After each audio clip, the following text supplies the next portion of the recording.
Hi guys, on my previous hiking adventure guys, I had shown you my experiences. As continuation, let's see more what I had discovered.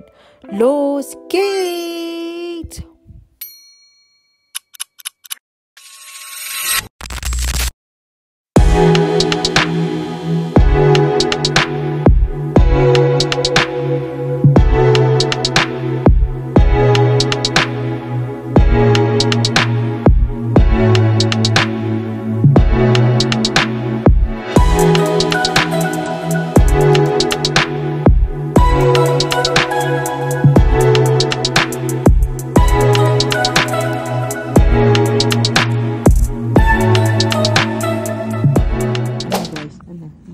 Kaya ko ba?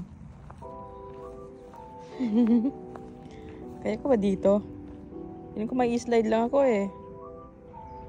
Update ko kayo kapag nakababa na ako. Bye! Kinaya naman. Perfect! Hi guys! I am now entering my second trail and this is my view.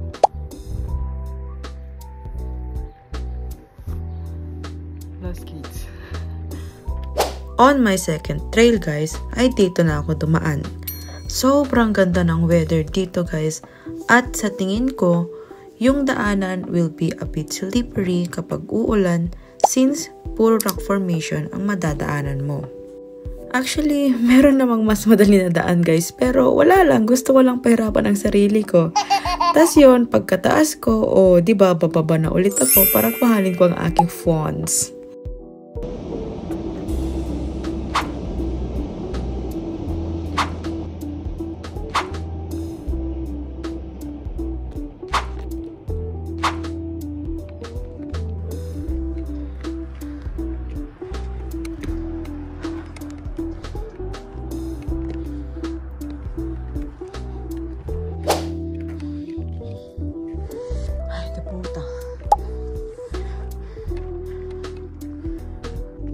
Ganda guys. The sun shined. Wow! Hindi ko siya natapusin hanggang sa pinakamataas. Baka matapos dito. Hanggang dito lang sa gitna or sa 1/4. My heart. My heart. Medyo nakalayo-layo na tayo guys. Taputa.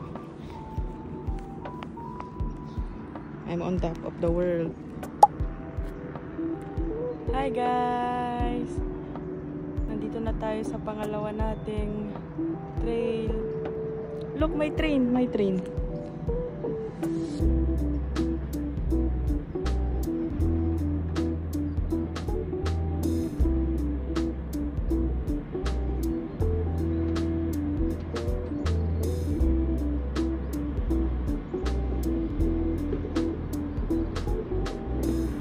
So, mga 10 minutes pa lang yata dyan guys, masakit na ang aking heart sa pagod. Kaya I decided na magpahinga muna at pagmasdan yung mga dumadaan na trains. It's so refreshers kapag, alam mo yun, nasa tuktok ka lang, tas sobrang sarap ng hangin. Puta, nakakatakot mo ba? Madulas. Since I am not really prepared at di ko na-expect na ganito yung daanan guys, I decided na lang na bumaba at mag-sileband na lang para ma-enjoy ko ang view. Kaya siguro next time na babalik ako, dadala na ako fish tip ng aking gears. Sileband nga pala guys, cost 12 euro only, hinunsurok or back and forth, at makaka-relax ka na while looking at the view. However guys, it is not recommended para sa mga taong may fear of heights. And I don't have really fear of heights guys, but I can feel my bones were shaking. Shake it off. Di ko alam guys if signs of aging ba yan or because it was my very first time. I don't know.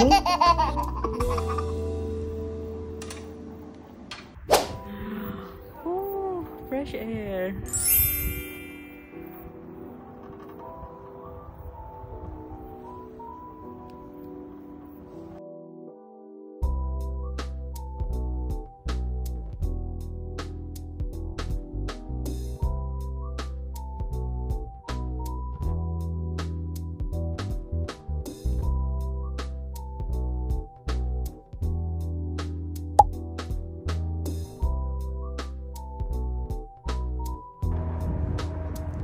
Alam mo, every time na naggaganon siya, parang feeling ko, ayaw ko tumingin sa baba, di ko na lang. Mas, yung tuhod ko parang wala ng bones. Wala ng bones yung tulang ko ay yung tuhod ko. Nakakatakot pala.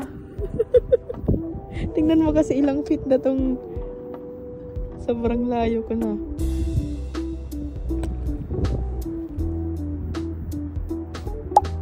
Malayo ang ating lalakarin, ang ating pupuntahan guys hanggang feeling ko kapag hiniking ko until doon na naglakad lang ako. Oh, wow, ayaw ko lang tingnan sa baba, naghihina tuhod ko.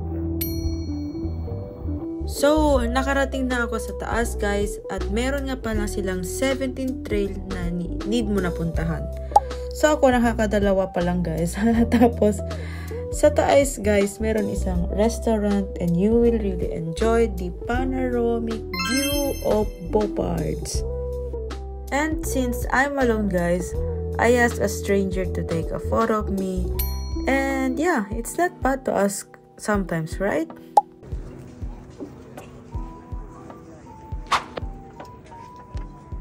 Okay, 1, 2, 3. It says video. Can you switch it to picture?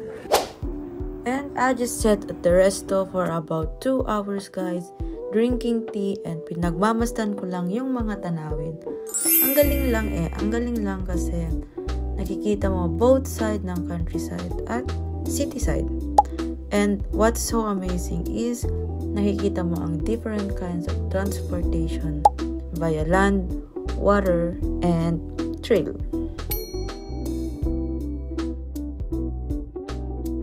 Pagkatapos nun guys, bumaba na ako and in-enjoy ko lang the rest of the view. Kung may natutunan man ako dito sa travel na to guys, is to always have courage to go alone. But it's also important to take precautions for the places and activities that you're going to discover. So probably I will come back here and I will be ready. For now, I love this experience guys, and that is the one facts about me is that I love connecting myself outside of the nature. So yun lang, explore more and get over your fear of just doing it by yourself. So if you learned something from this video guys, like, share and subscribe so you will be notified on my next vlog. Thank you for watching. Tschüss! Mwah!